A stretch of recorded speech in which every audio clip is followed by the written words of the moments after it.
Once I started fly casting, every time I caught a fish on anything but a fly rod, I just felt like I had missed an opportunity to have caught that fish on a fly rod.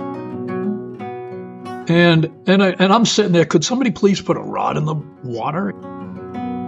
I like to think that fly fishing saved my life, and fly fishing became a passion in which I could become completely absorbed, and it really helped me through a tough time, and I'll always appreciate that about fly fishing.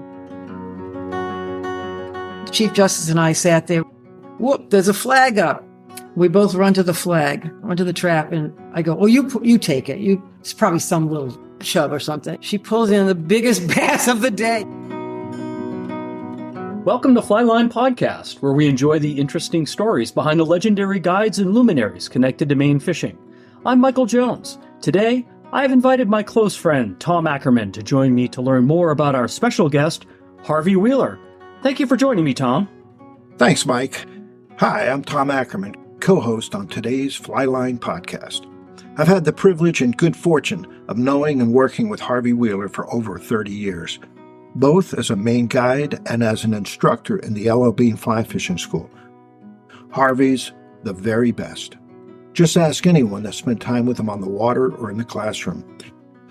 He's that rare individual that combines credibility with likability. He knows his stuff, and he's a joy to be with. Whether guiding for stripers on the lower Kennebago or teaching folks the finer points of fly fishing in the LLB and fly fishing schools, Harvey has always been the consummate professional. In over 40 years as a Maine guide, he's demonstrated uncommon knowledge, good judgment, and quick wit. He's also a gifted storyteller with an endless repertoire of yarns and good jokes. Everything you come to expect from a top-notch Maine guide. Harvey truly is a Maine treasure, and those fortunate enough to have spent time with him are richer for it. In a crowded field of highly talented Maine guides living today, Harvey the Maven Wheeler is the finest kind. Harvey, welcome to the podcast. Well, thank you for inviting me. I feel like I'm sitting with two friends because I'm sitting with two friends. Harvey, really glad that you could join Mike and me today. Wonderful. So Harvey, let's go back to the very beginning. Where did you grow up? And then what were some of your earliest influences that got you going with fishing? Well, I grew up, believe it or not, on a farm in Portland, Maine, on Outer Washington Avenue. And the farm was owned by my grandparents. So my family had one half of it and my grandparents had the other half. Across the street was a dairy farm. Down toward Allen Avenue Extension was a sheep farm. Toward Falmouth was a turkey farm where we got our manure for our garden. And we used to take the tractor down there and load up and come back and fertilize the vegetables. Primarily, we grew apples. Oh, wow. And sold apples and cider in the fall, and mostly strawberries in the summer. And I was a little boy sitting on the porch out front as people would stop, and I would take their 35 cents for half a gallon of cider. And you were doing this as a young man? Yeah. What were some of your earliest fishing memories? Well, the earliest was with my grandfather and my dad and my uncle. We would troll in Sebago Lake. That was my introduction to fishing. And there wasn't much catching, but for some reason, it just enthralled me. And then one day, I saw a fly rod in the shed, and I didn't even know how to do it. I took it out in the little rowboat, because I used to roll my grandfather around trolling. And I whipped that thing back and forth out in the middle of Sebago Lake, as far as I could row. Yes. And a salmon came up and grabbed the fly. Oh. I was 10 years old. And you were hooked. And then things changed a little bit after that. You sure you were 10, Harvey? I was 10 years old at the time. Isn't that great? Wow. Yeah. Wow. So that was my self-imposed introduction to fly fishing. And I'm sure it was ugly to see it, but it grabbed my heart for some reason. Same story for me. I was not taught how to fly fish. I taught myself. Right. And boy, I'll tell you, it was a struggle until I was finally shown the first 100 tricks. Mhm. And that's all fly fishing is it's just a Right. bunch of tricks, right? Right. Yeah. And as guides, all three of us, right? We're blessed with having that. Oh, yeah, for sure. Yeah, I'm not that smart. It just happens to be. Yeah. I have a lot of experience doing it wrong. Yeah. Guys that are self-taught have a fool for a teacher. Oh, yes. Yeah. You got that right. Yeah. Well, when was that, Dave? How long ago? Well, I mean, that would have been 1955 since I was born in 45. Right. Okay. So my great-grandfather in 1935 built a boathouse on Harmon's Beach on Sebago Lake. Mm-hmm. There were no roads to the camp. And my dad helped float the lumber down the beach to build that boathouse. And little by little, that boathouse became our summer camp. Yeah. We basically bolted a kitchen on one end and a porch on the other end. Mhm. And that's where we ended up spending the summers up there at Harmon's Beach in Sebago. Well, I was curious about when it was because I worked on Sebago for a few years during those really slow years. And after the DDT and so forth, and the bottom fell out of the salmon fishing there. Sounds like you lived through it. Yep. We would go out there and troll in the summertime, usually 3 to 5 colors of lead line and a flatfish. And that's the few salmon that we did catch, we caught that way. We also caught, doing the same thing, we would catch the occasional white perch. And when I would fish at night, I would catch eels. And once every summer, the whole group of families on the beach would go to the bog behind the beach and fish for hornpout. Yes. And we would fill up buckets full of these hornpout. Yeah. And I'd be out on a rock with my grandfather with a hand line catching hornpout. Harvey, tell Those are me, great memories. I'm always fascinated with eel fishermen. How do you catch an eel? How did you catch an eel? Well, sometimes it wasn't on purpose, but I had these Franco-American families loved eels. Oh, yeah. And when I went out at night with a hand line and multiple hooks and big night crawlers, they couldn't wait for me to bring some eels to them. But most of the eels that we caught were by accident when we were smelt fishing with hand lines out in smelt holes. And you'd get cross references, drop an anchor in that particular spot, and we would catch these pretty good-sized jack smelts. Oh, wow. In fact, Jordan's store up on Mason's Beach, they have a big smelt mounted on the wall there. Yeah. But oftentimes we would catch eels by accident when we were out there trying to catch smelts. Mm-hmm. And sometimes you would catch a salmon by accident also. But the intent then was to catch smelts. Mm. I'm just sitting here thinking, knowing what I know about you and your passion for Atlantic salmon, what a journey it must have been to go from eels to Atlantic salmon. Yeah. Oh, yeah. Take us down that road. Well, think about the evolution of that from trolling to fly casting. It's hard to put the pieces together, but John Mayo was the instigator to get me into fly fishing for Atlantic salmon. I was coaching his son at Falmouth High School. He was part of my swim team, and he kind of took a shine to me. And once he started talking about Atlantic salmon, my antenna perked up. Next thing I know, he and I were on our way to the Narraguagus River to fish the cable pool, which we did many, many, many times. And that's where I got the passion for that. That was rotation fishing, the cable pool. That was your rod in the rack. At the cable pool, there was a rack there. It was like going to the barber shop. Each slot on the rack had a number. So if you were the first one there, maybe 4 a.m., 4:30, you would put your rod in slot number 1, and so on down the line. And when it was light enough to start fishing, rod number 1 would step up, take a cast, let the fly swing, and take a step down river. Take another cast, let the fly swing, and take a step down river. And if you didn't take a step down river, somebody would throw a pebble at you. And that was my introduction to the formality and the etiquette of salmon fishing. So I learned how to follow the rules, and I met some of the most amazing characters there, that some of the local guys that lived in that area, but many fellows that followed Atlantic salmon all the way up into the maritime provinces, but the Narraguagas would be their first stop along the way. Right. Did you ever catch a fish on the cable pool? Well, I went 4 years before I hooked one there. And one day, when everybody else was sleeping or taking a break, when the salmon were not supposed to be coming to the surface, I stepped up with my true temper fly rod. I had an eyelet stuck into the end of the fly line, and I tied the leader on with a granny knot, and I had a big trout dry fly on there, and I put it out there, and I didn't lay the line down very straight. It was all kinds of serpentine patterns there. And for some reason, about a 10-pound salmon came up in the middle of all that fly line and took the fly and settled down.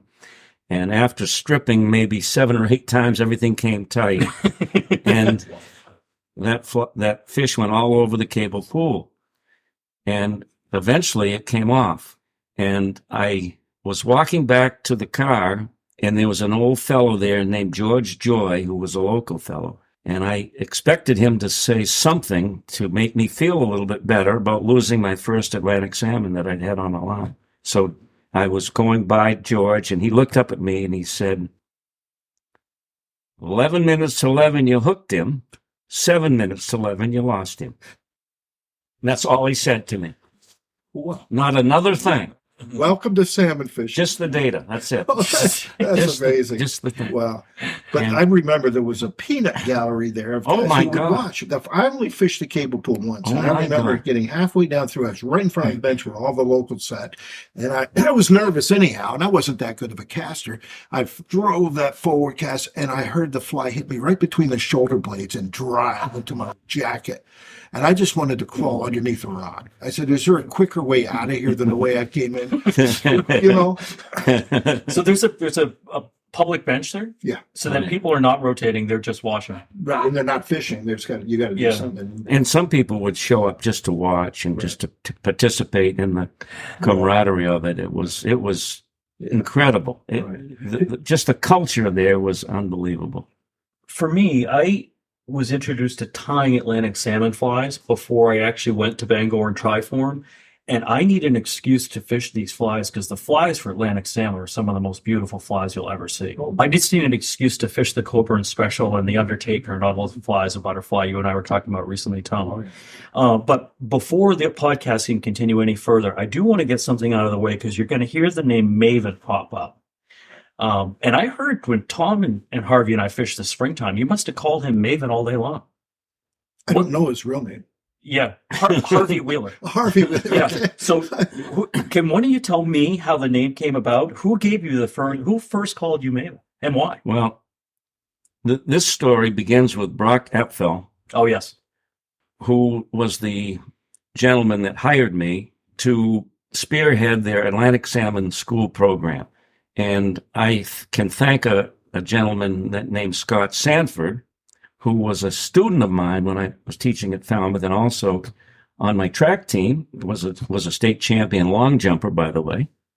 And Scott overheard Brock Apfel saying something about a salmon school and needing an instructor, and Scott knew me, knew what I was all about, and mentioned my name, and so I got an interview with Brock Apfel. Now, the interview shows what a great negotiator I am, because he explained to me what he wanted me to do, and he was going to send me up to Labrador for a week to scout out the area in the upper Eagle River. And then he was going to send up 12 students and 2 more instructors, and we were supposed to teach these people how to fish for Atlantic salmon. And so everything was going fine, and Brock obviously felt pretty comfortable with me and said he would like to hire me to do this, and he was going to pay me $200 a day to do this. And I said to him, I'm going to get paid? I swear to God. For the I listening had audience, no clue. I said, I get money as well as this experience? Where do I sign? Yeah. Self-broadcast field ran LLB, correct? Ran the fly fishing school. Ran the fly fishing school, Tom. Thank you. Yeah, I know Brad Burns has talked about Rock in the past. Yeah. So I got the job. What year was that? That was 1986. Okay. Yeah. So one of the students was a writer for Sports Illustrated, and he was comped for the trip in exchange for writing an article about the trip. So in the article featuring Barry Sanders on the cover, he went on and on about the trip, and he referred to me as the L.L. Bean Salmon Maven in the article. That's it. So that's where it came from. I had no idea what a Maven was, and the guys at Beans would not let me live that down. So I became the Maven. I have a license plate Maven. My first guide boat was Maven's Haven. Mm-hmm. Right. The Lund. Well, that explains it all. It does. What is a Maven? I mean, you must have researched it. Well, when I found out that I was a Maven, I looked it up. And it wasn't, I guess, in a regular dictionary, but I heard that it's a Yiddish term meaning some kind of expert. You could be a Maven at this or a Maven at that. So Right. Yes. apparently that's what it is. Right. Well, I think it's a fitting name. I think so. So they hung you on that, and it stuck. With great story about Maven. Is that how you were introduced to him too, Tom? I knew him as Harvey Wheeler, but I'll tell you, Harvey, you were kind of bigger than life for me. I remember hearing about you from both Scott Sanford, who I know real well. We worked together at Bean for 20 years, and John Mayo, who I worked with on the fishing department floor at LL Bean as well. And so John would talk about you, Scott would talk about you, and I remember meeting you and not being disappointed. I just remember, but you were really linked to salmon fishing in my mind, Atlantic salmon fishing. That's what I knew you as, was the Salmon Maven. Yeah. Well, to me, even to this day, when I go Atlantic salmon fishing, it's a completely different feeling that I get inside, almost a spiritual thing. And do I expect to catch one?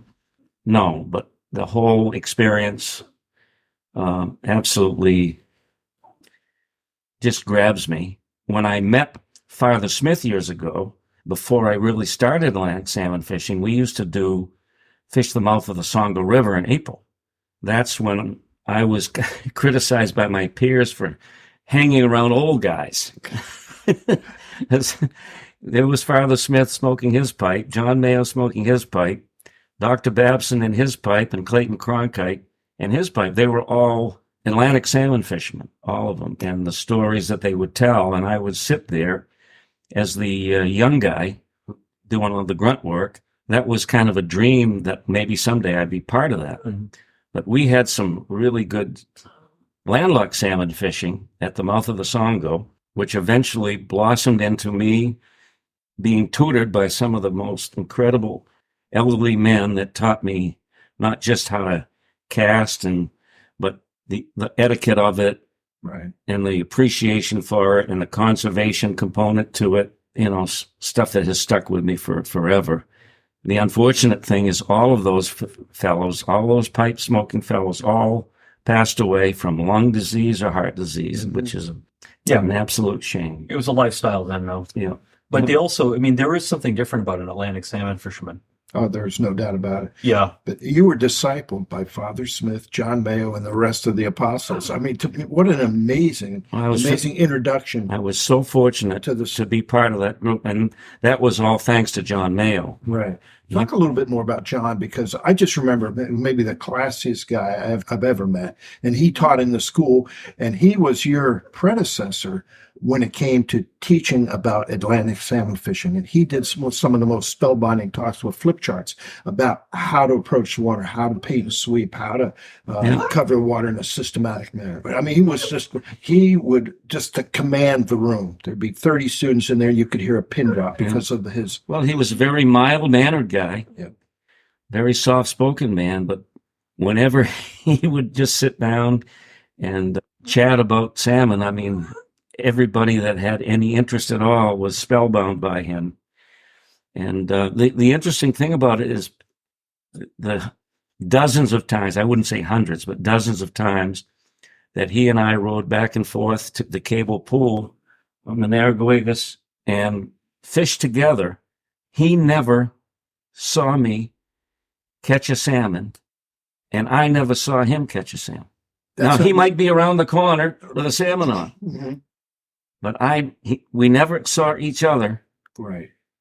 You use a different yardstick to measure success when you go Atlantic salmon. Oh, yeah. And you know that better than anybody. Well, for instance, this year, I was scheduled to go to the Miramichi and the Canes River, which I do every fall. And because of the hurricane, all the salmon went through before my trip. And so Brad Burns emailed me and said, if I were you, I wouldn't bother coming up. Well, I was scheduled to go with Duncan Barnes, who used to be, Yes, of course. the editor of Outdoor Life magazine. Yes. And he and I and my friend from Connecticut, Nels Jensen, we have been going together for a number of years for 4 or 5 days in the first part of October, where we've had really nice opportunities to catch fish up there. So I was very disappointed. And even though the fishing was not going to be any good, I wanted to go. Yeah, you did. And so I tried to talk Duncan into going. And he's, I think, 85 or 86 years old now. So I still hang around older guys. And I couldn't talk him into going. And I didn't want to go all alone to drive that far. I'm not really good at long distance driving. Was Brad going to join you, or was he down here or up there? No, he was still up there. Right, yeah. So I could have made it up there, and he would have, I think he would have enjoyed having me there. But I wasn't going to do it by myself. right. So I missed out on that. And, you know, at my age, you don't have that many opportunities left. But just the overall experience, after we fish up there, we sit on the front porch, have an appetizer and adult beverage, and watch the home pool. And one year we were on the porch looking out over Brad's home pool, and we were eating shrimp cocktail. Yeah. And we had another cocktail on the other hand. It wasn't shrimpy. And we would eat the shrimp and toss the exoskeleton over the railing onto the lawn. Next thing I know, out of the woods comes a raccoon, and he's starting to nibble on these exoskeletons. Next thing we know, he's walking up the stairs. Next thing we know, he's reaching in to get some shrimp cocktail. He's joining in. Great story. Oh, my God, yes. Yeah, Did you get him a cocktail? You got something, Tom. You know, I think in talking with, I remember John Mayo owned restaurants in Portland, right? Your Host Restaurants. Right. So, and did he take the whole summer off to go fishing? That I couldn't tell you. I know that he had a Thunderbird, and this is long before people were releasing salmon. Back in those days, they would say, how many did you kill? Right. That's the term that they used. The thought of releasing an Atlantic salmon, unless you were personal friends with Lee Wolf, you weren't releasing one. Right. And he would go to the Miramichi with his Thunderbird, and he would fish with Father Smith, and one of Father Smith's friends, Scoville Graham, whose picture's up on the wall there. In fact, I was with Scoville when I caught my very first salmon up there. And he would come back with a layer of newspaper, a layer of salmon, a layer of ice. Newspaper, salmon, and ice.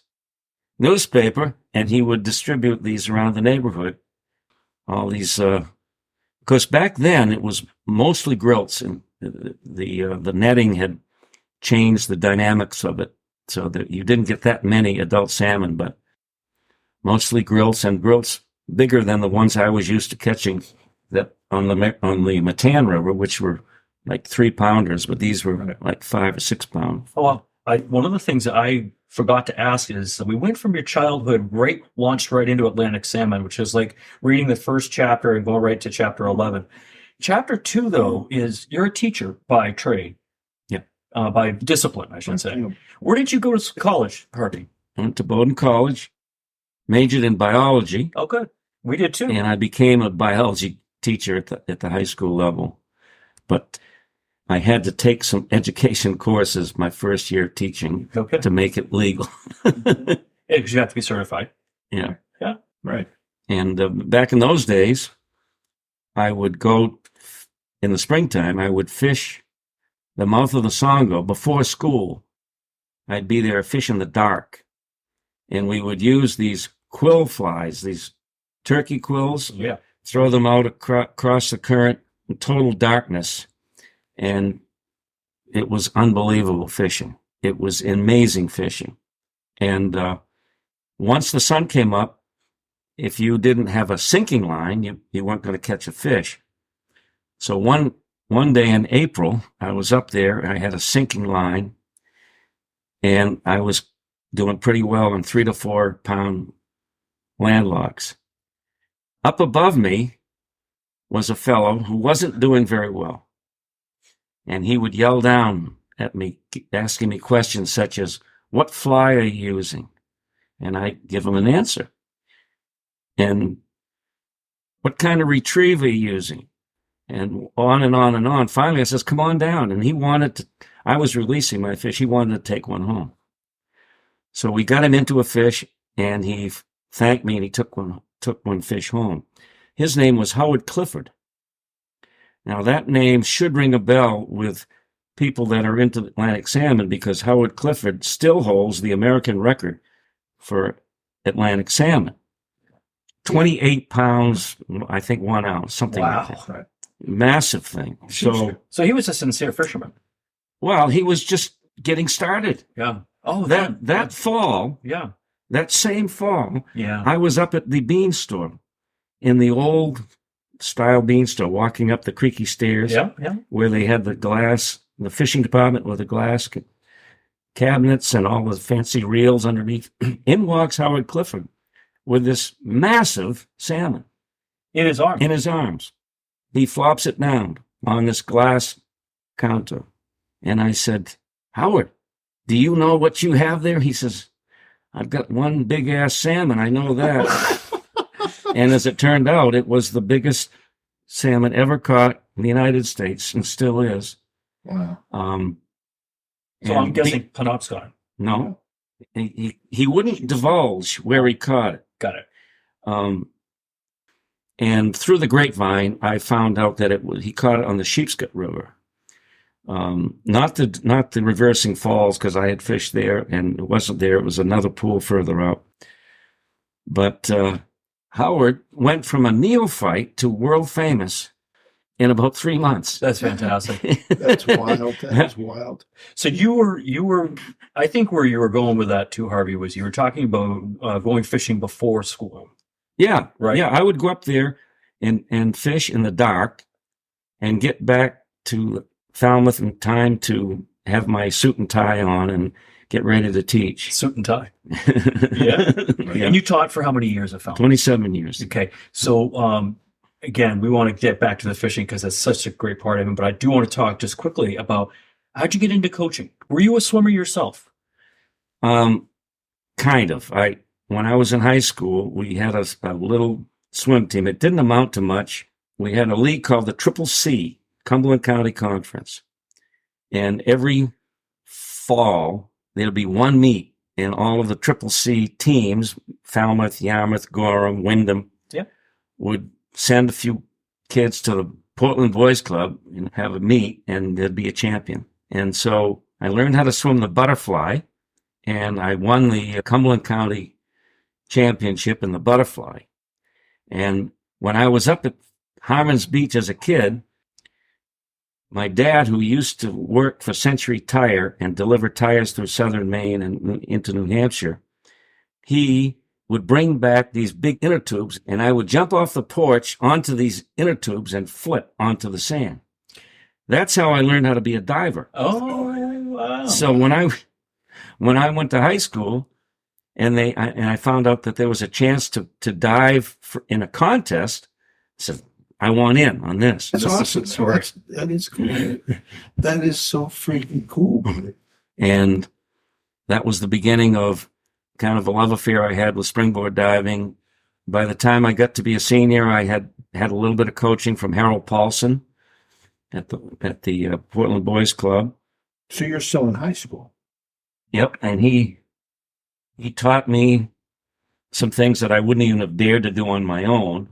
So with his help, I was the Maine high school champion and recruited by Bowdoin. And then I went on there and continued with diving. I wasn't really good enough to be a butterfly swimmer at the college level, but I did well. And I became All-American in 1965, got flown out my first trip on an airplane out to Indiana University to compete in the nationals, and came in 12th in the college division. And they gave out All-American certificates to the top 12. Wow. So I got the last one. So, it's right over there. were you diving off a platform or a diving board? Just a 1 meter board. And in my junior year, they introduced 3 meter diving. Got it. And Bowdoin had something I'd never seen before or since. They had a hydraulic diving board. So the water was only 10 feet deep, but on the wall was a button. You push the button and the whole platform would go up, push it and go up some more, all the way up to 3 meters. Of course, nowadays, you would be arrested if you let somebody dive 3 meters into 10 feet of water. Yeah. But we were just getting started, so we got a chance to compete on both 1 and 3. But I made it into the top 12 on the 1 meter board. That's quite an accomplishment. Yeah. I mean, nationally. Yeah. That's Back then they had 2 divisions, the university division and the college division. Now they have Division 1, 2, and 3. Yeah, right. So the real hot shots are the Division 1 guys. right. So you went from diving to coaching diving. I did, yeah. And so when I was hired at Falmouth High School, I was the biology teacher, the track coach, and the swimming and diving coach. Okay. And eventually, Bowdoin wanted to hire their first diving coach.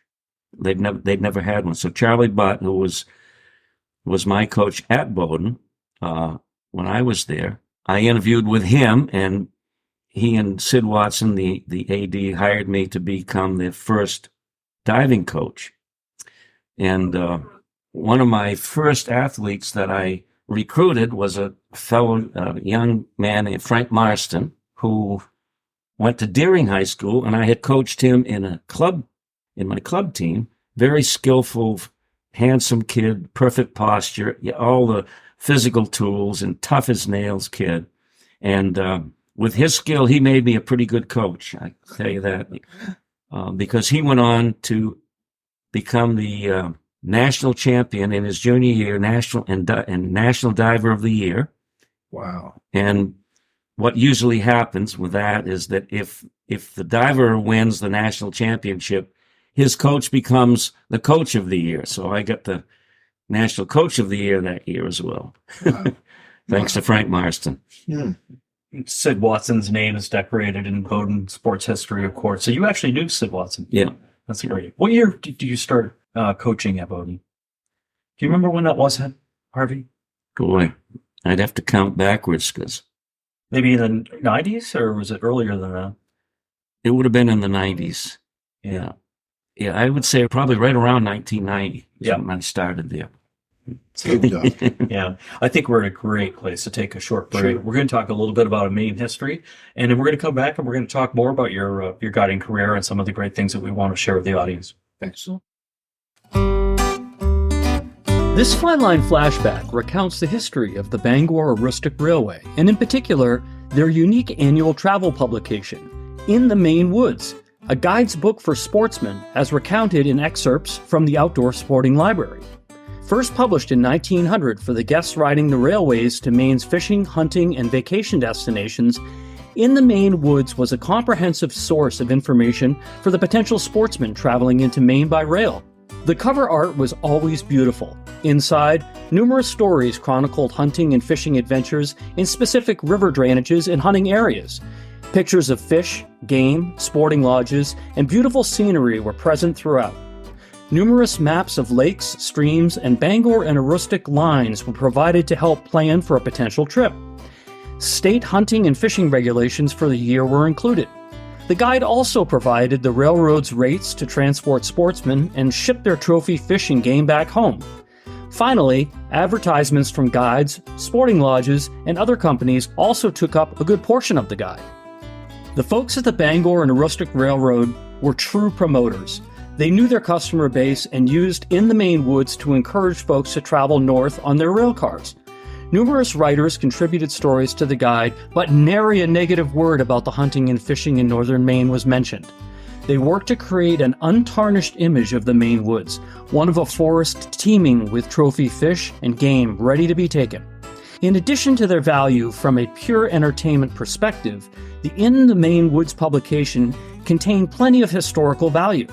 While many accounts of the North Country's fish and game resources were surely exaggerated to help lure customers, pictures don't lie, judging from the pictures of deer, trout, and other critters, and the hunting and fishing history, which were depicted in 57 volumes of In the Maine Woods for over 5 decades of publication.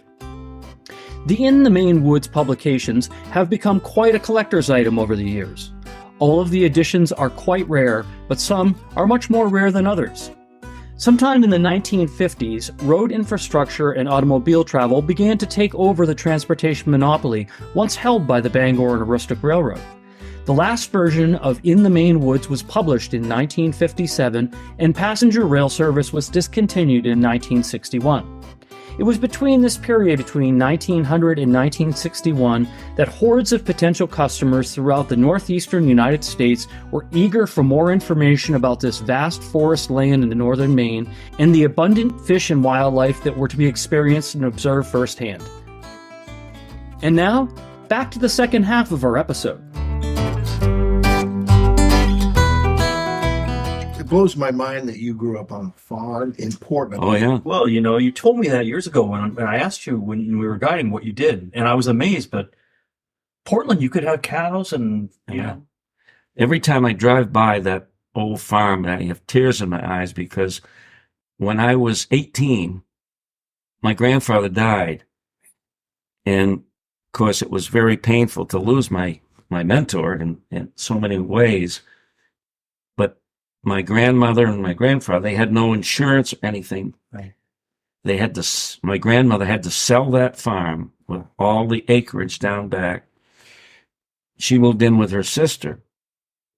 She got $8,000 for the farm and all the land, but now it's all just the housing complex down here. Yeah. I think my takeaway from this part of the podcast is all of the things, and we've known each other for a long time, all of the things that I learned today that I didn't know that have shaped you into the person that you are today. It's been really, really fascinating. It's been amazing. Everybody has a different background, so it does what it does. Yep, for sure. Harvey, we want to come back to guiding. How did you become a Maine guide?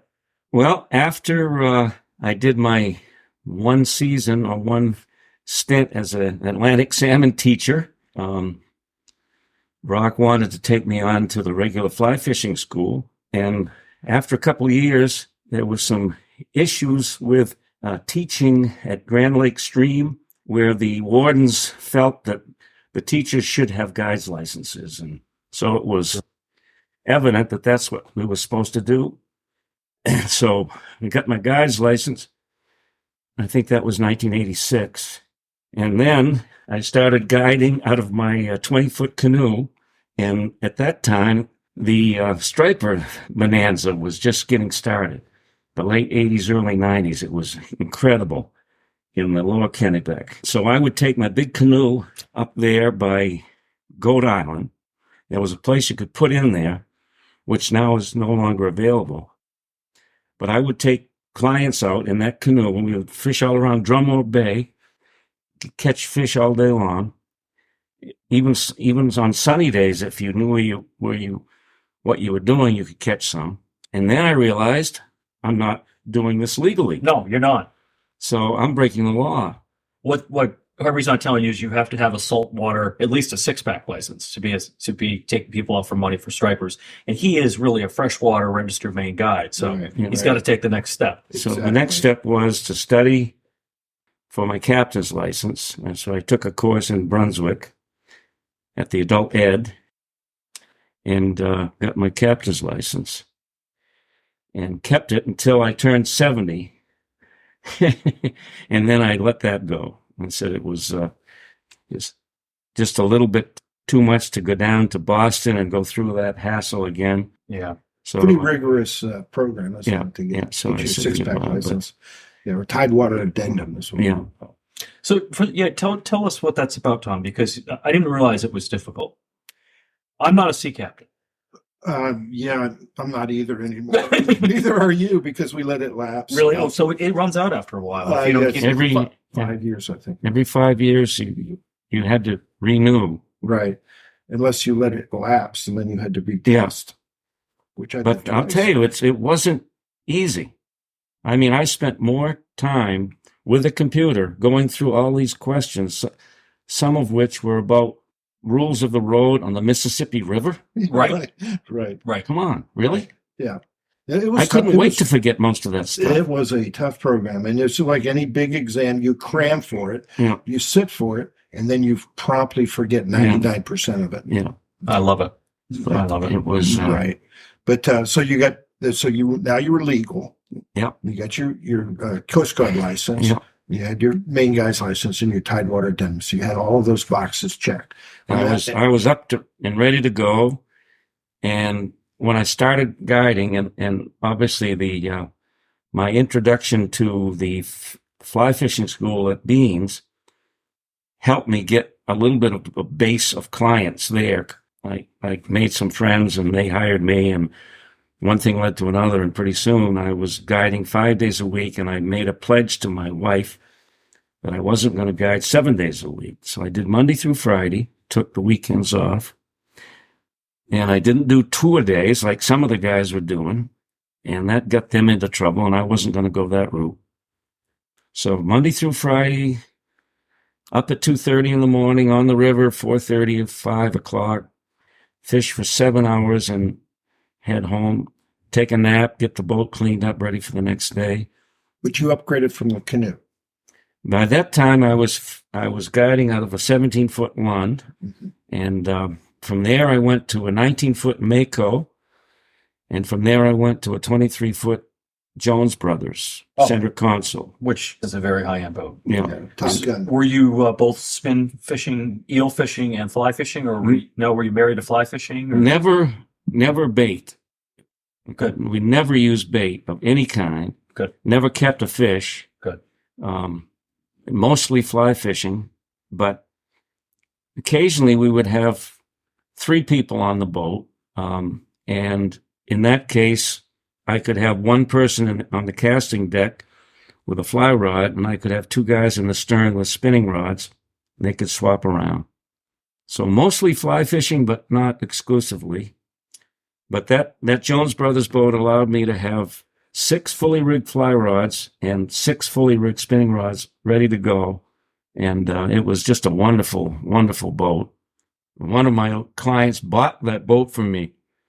He has it moored out by Birch Island in my Mere Point. And he's now ready. In fact, he has a brand new one on order. Wow. He likes it so much.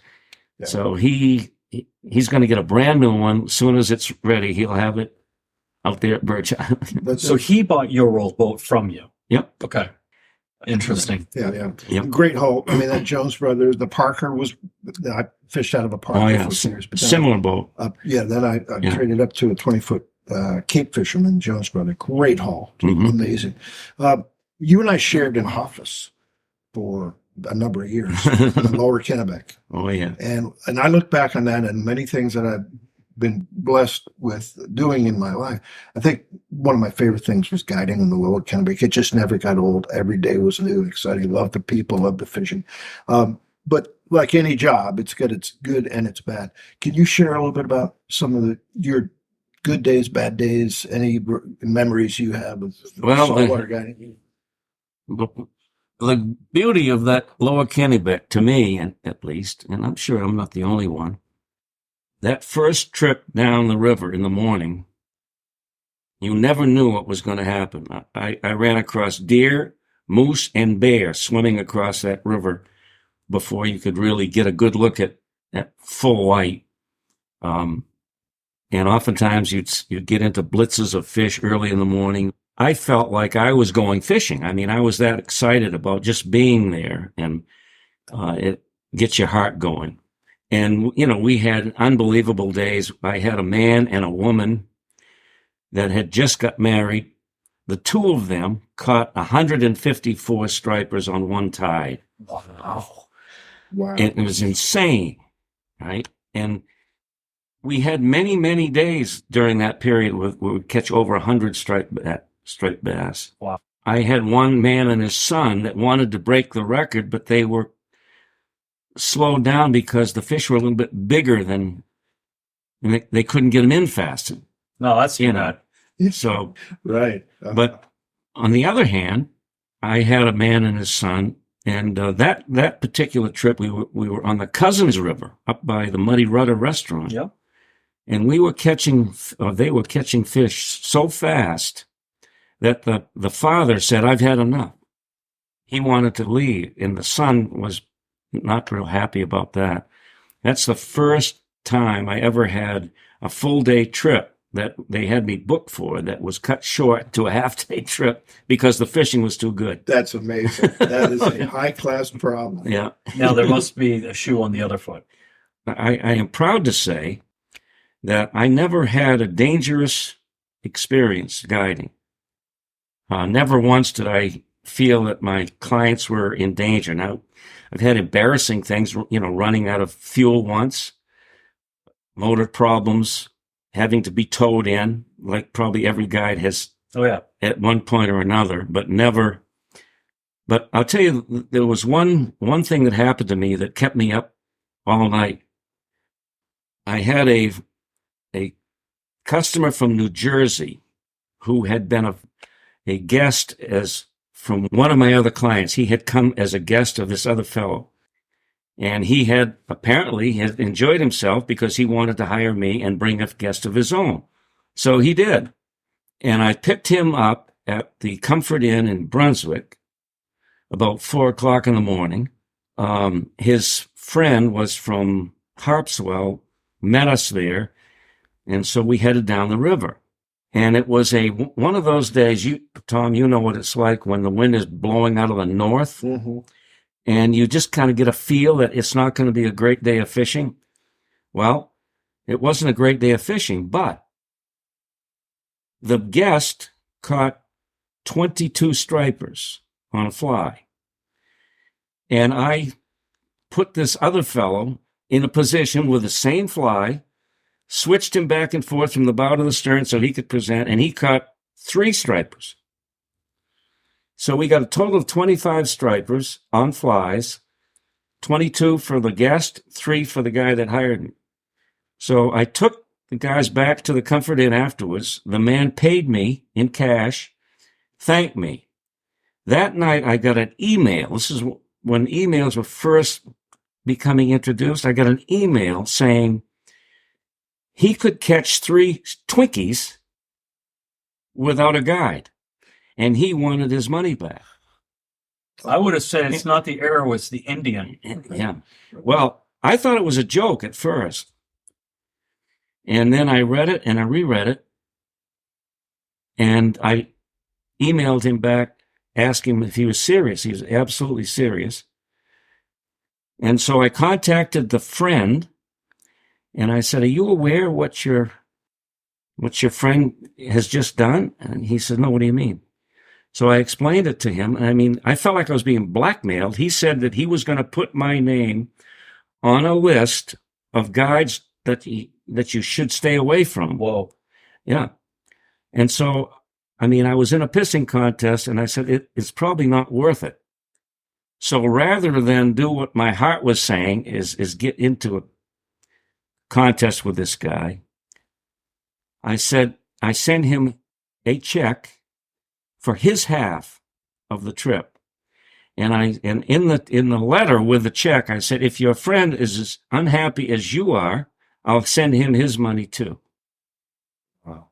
And that was the end of it. Wow. But I was so upset by that because I had done the best I could do. You can only do so much as a guide. Right. And I thought under the conditions, that was a pretty good day. 25 stripers on a fly. Yeah. Not evenly distributed, but I tell you, I worked my ass off to try to make it even. Yeah.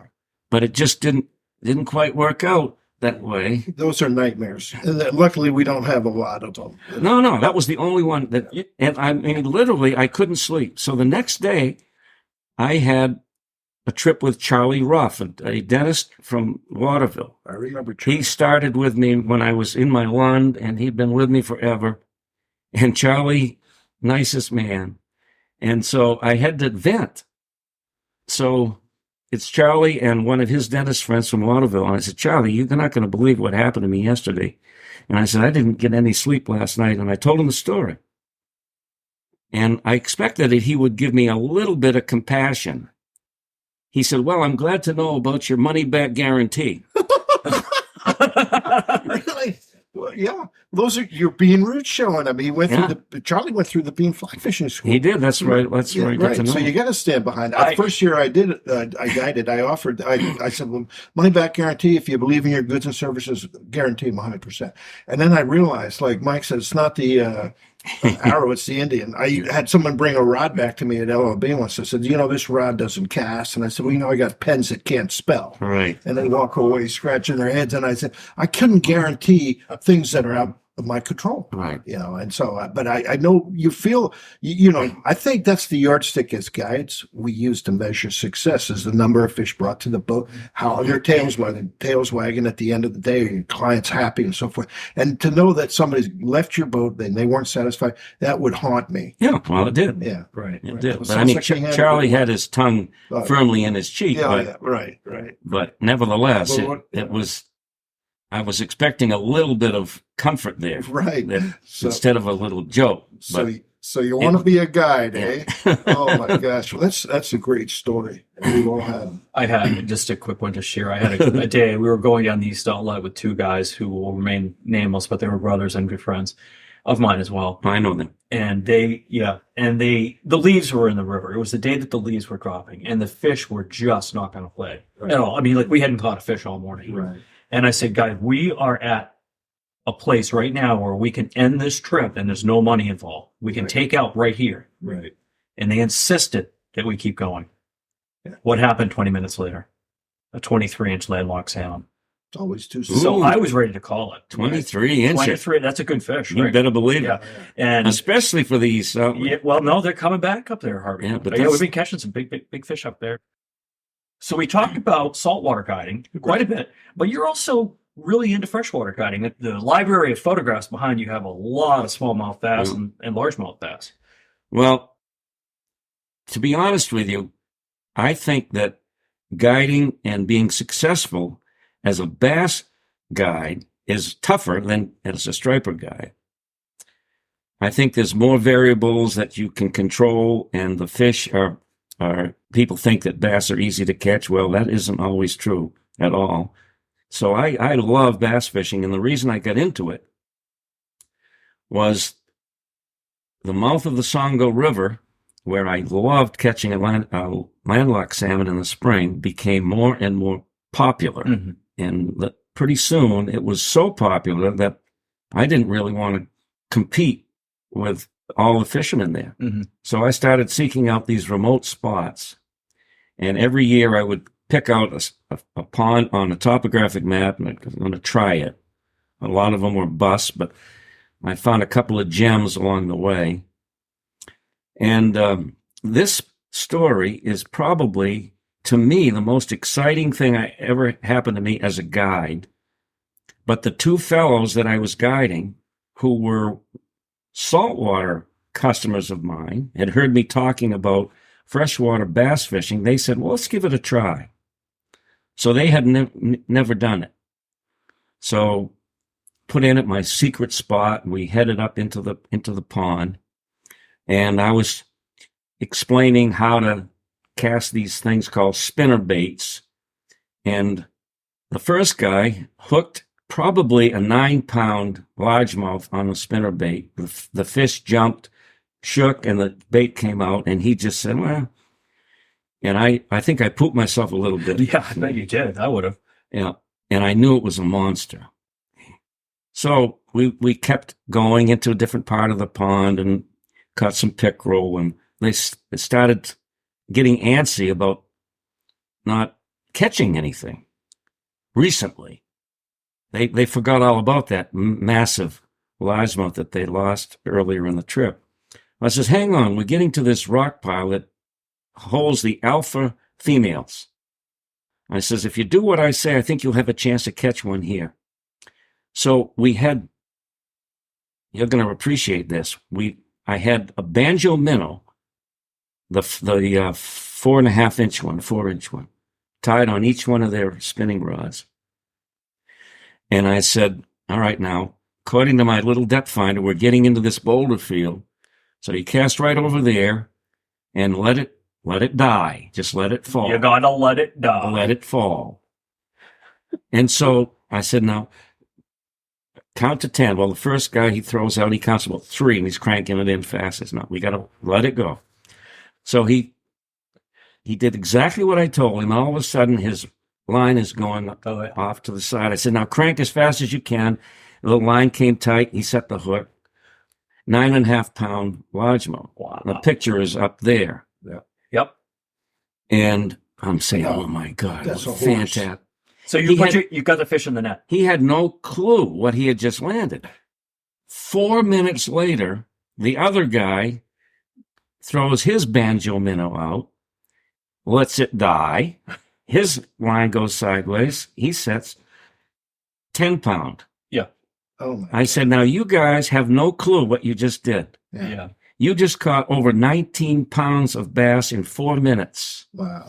I don't think it's ever been done in Maine. Yeah. Not with 2 fish. No, in 4 minutes? Oh, yeah. Are you kidding me? I know. That is a great story. And neither one of them really appreciated that, Right. right?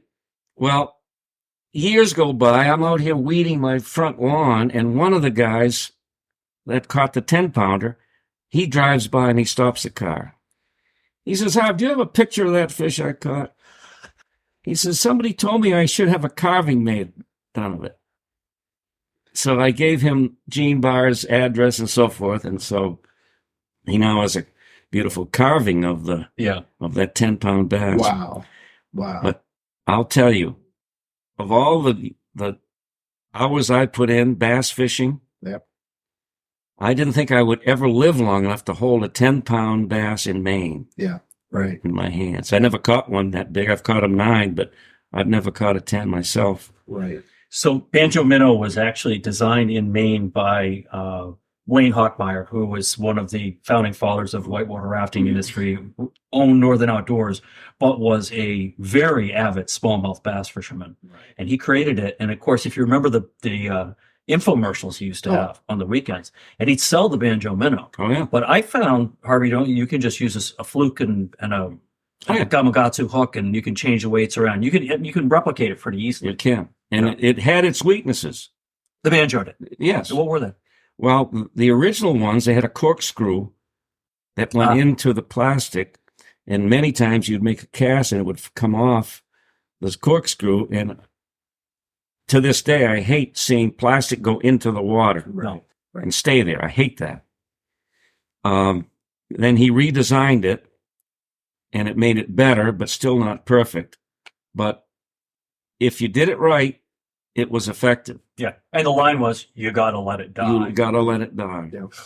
Don't move it. But I'll Wayne tell was you, a heck of a promoter because we all know that line. Yeah, you gotta let it die. Let it die. I can't tell you how many people have imitated Wayne Hockmeyer on my boat. Oh yeah, Yeah. for sure. It's saying that. Yeah. You know, there's another story that I don't think you know that we know about that we want to ask you about. And that has to do with hooking an ATV in Waterville. I suspect that story has been exaggerated, but Brian Noyes and a friend of his, we were drifting down from Sydney for stripers, and it was kind of a flood condition situation, and Brian or his friend cast over to its shore and came tight, and lo and behold, there it was, a hook and a handlebar of an ATV that was under the water.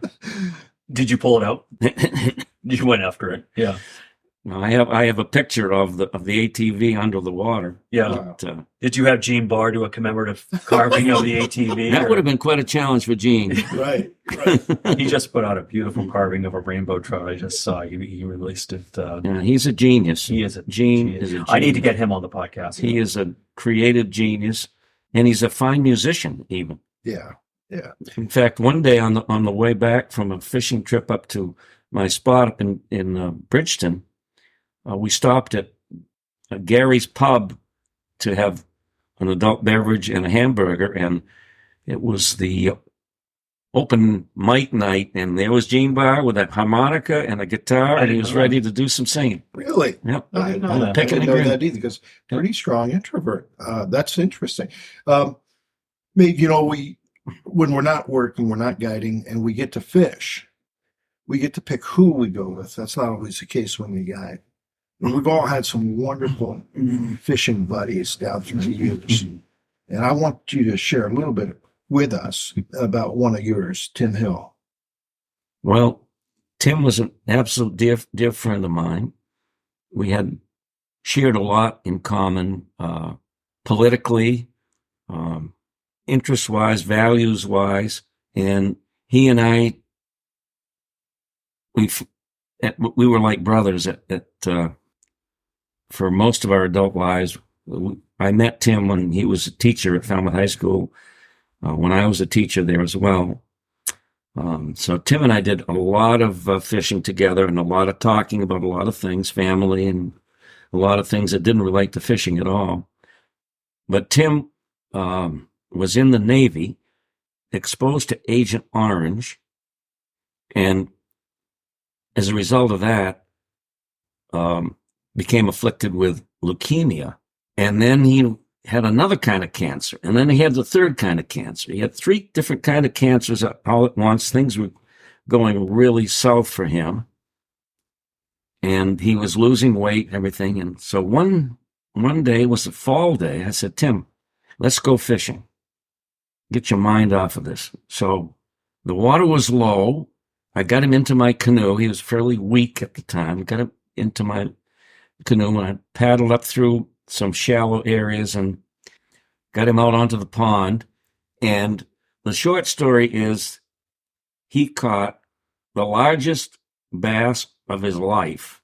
And whenever somebody on my boat catches a trophy bass, I fill out all the paperwork and send it in for the one that didn't get away club.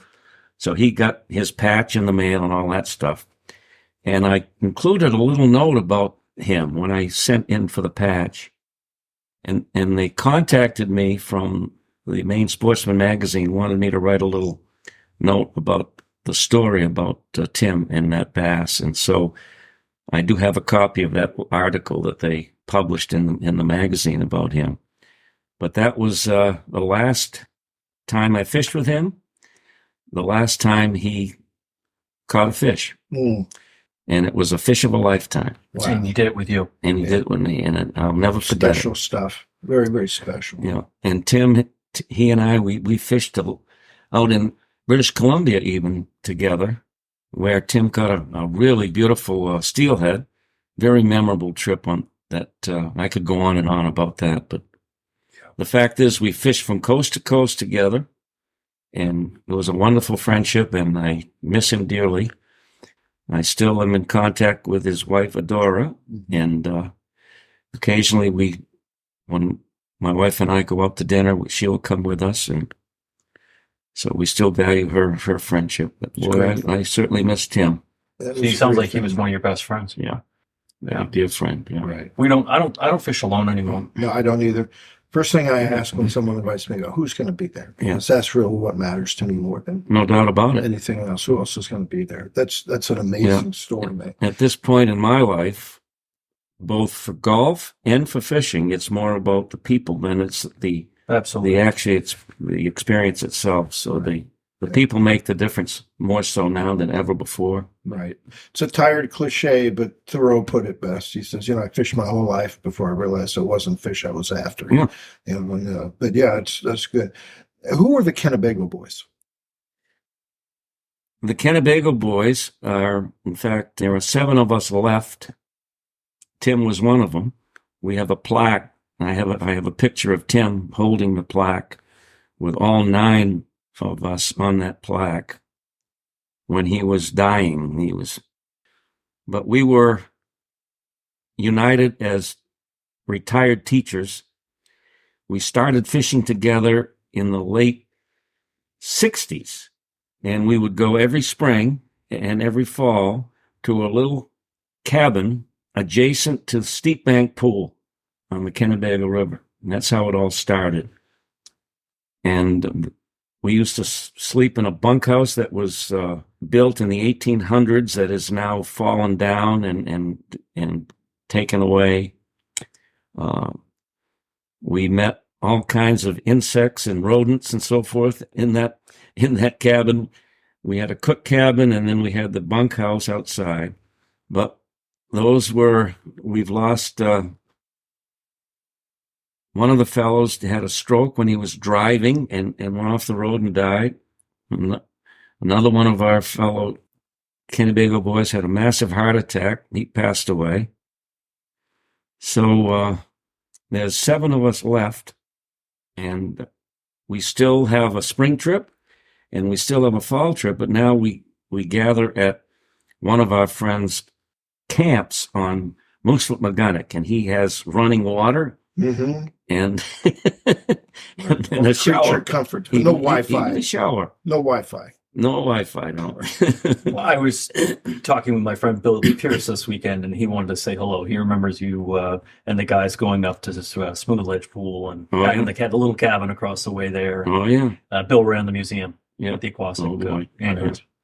But so my one favorite story about that cabin, one spring, I was not able to go at the regular time with the rest of the guys, and I let them know that I was not going to be able to be there. Well, went to the library at Falmouth High School, and I got a 33 1/3 RPM record, Songs of the Humpback Whale. And I got a little tape recorder, and I recorded those sounds. And I got another tape recorder to record the responses of the guys in the cabin. So I showed up around midnight and snuck in next to the cabin. I put the little tape recorder on the windowsill, and then I went back behind some bushes, and I started the Songs of the Humpback Whale, and I just sat there and listened. Nobody wanted to acknowledge that something outside was happening. Nobody wanted to get out of their sleeping bags. What was the dialogue? Little by little, noises started to emanate from the inside of the cabin. The first comment was, I think some townies are torturing some boys in the woods. Bob McCulley, who was almost 7 feet tall, used to play center for St. Bonaventure. He says, I don't know what it is, but I want to take it out with my Swiss Army knife. Everybody had some comment about it, and I have that tape still saved. Oh, that's here. A great story. That just confirms everything I've always believed about fishing camp, and that is fishing camp is where men go to become boys. No. You know what? Yeah. You just it doesn't matter how old you are. You're a boy when you go to camp. Yeah. But the ironic thing was, while I was waiting for all of them to finally come out and see what was going on, a rabbit jumped right next to me and scared the bejesus out of me. Right. And I yelled in, I said, boys, you've been had. And they all came out, gave me a lot of grief. Oh, yeah. But wow. We'll never forget that one. One question I wanted to ask. You've spent more time on Maine water than anyone that I've ever known. And, fishing and with friends and family and just, doing the stuff we all love to do. Looking back on it now from where you're at, what do you take away from that? What's your takeaway, Harv? Well, the takeaway is the people. I mean, there was a time when I was younger that I would want to go fishing alone. I have no interest in doing that anymore. So the people, that's my takeaway. The greatest friends I have are people that I met on the water somewhere, and many, many of them, Right. Well, there's something about fishing that it's competitive, but it's not competitive. It brings people together. Yeah. And unless you have the wrong mindset, people that stick with fishing for a lifetime, I think they want to share, they want to teach. You've done a ton of that, Harvey. It's why I always wanted to have you on the podcast. I knew that you'd be reluctant to do it because you don't like to blow your own horn, which is really why a lot of people admire you, and I do as well. I know Tom does. Amen. And it really means a lot that you took the opportunity to sit down with us and tell some of your stories, and we really appreciate that. Yeah. Well, it's very kind of you to say that. Yeah. I think in the words of a Maine guide, and I think that's appropriate because we're all guides sitting here. Harvey Maven, you have left the woodpile higher than you found it. And that's probably the highest praise that I could give any person I know. Thank you, Tom. Yeah, that's for sure. Don't make me cry on a podcast. It's been an absolute joy to be able to hear some of these stories, some old, some new. But I feel much, much richer for this. I always learn something about people I didn't know. Oh, this has been wonderful. Thank you, Harvey. Thanks, Maeve. That brings us to the end of this episode. Thank you for joining us for this intimate discussion, and thank you for listening to Flyline Podcast. A new Flyline Podcast episode will be released every 2 weeks on Tuesdays, so be sure to come back to meet our next famous guest. Until then, this is Michael Jones, and we invite you to visit the blog section of our website to enjoy photos and contributions from our guests and experience all of our episodes at flylinepodcast.com.